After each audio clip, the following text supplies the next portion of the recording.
Savings അക്കൗണ്ടുകളിൽ minimum balance സൂക്ഷിക്കാത്തവർക്ക് മുട്ടൻ പണി. രാജ്യത്തെ പൊതുമേഖലാ ബാങ്കുകൾ വൻതുക പിഴയായി ഈടാക്കുന്നതായി കണക്കുകൾ.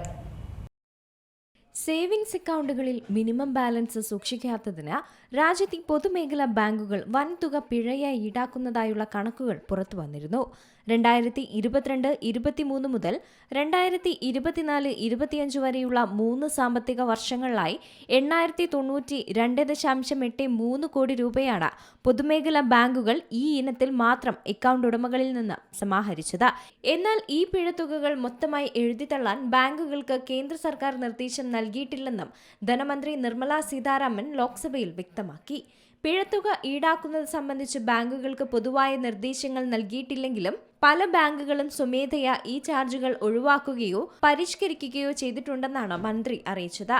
കഴിഞ്ഞ 3 വർഷത്തിനിടെ ഈടാക്കിയ 892.83 കോടി രൂപ പൊതുമേഖലാ ബാങ്കുകളുടെ ആകെ വരുമാനത്തിന്റെ 0.23% മാത്രമാണെന്നാണ് ധനമന്ത്രാലയം ചൂണ്ടിക്കാട്ടിയത്.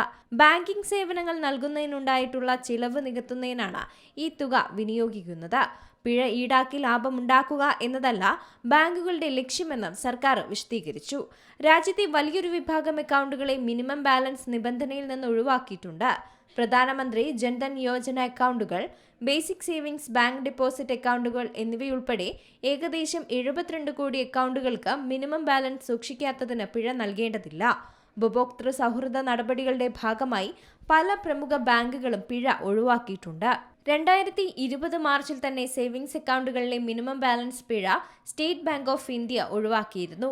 2025-ൽ 9 പൊതുമേഖലാ ബാങ്കുകൾ കൂടി ഈ പിഴ പൂർണ്ണമായും ഒഴിവാക്കി. ബാക്കിയുള്ള 2 ബാങ്കുകൾ ചാർജുകൾ യുക്തിസഹമായി കുറച്ചിട്ടുണ്ടെന്നും ധനമന്ത്രി അറിയിച്ചു. News desk Zee Malayalam news. ഏറ്റവും പുതിയ വാർത്തകളും വിശേഷങ്ങളും വിരൽത്തുമ്പിലറിയാൻ സീ മലയാളം ന്യൂസ് എല്ലാ ഡിജിറ്റൽ പ്ലാറ്റ്ഫോമുകളിലും ലഭ്യം.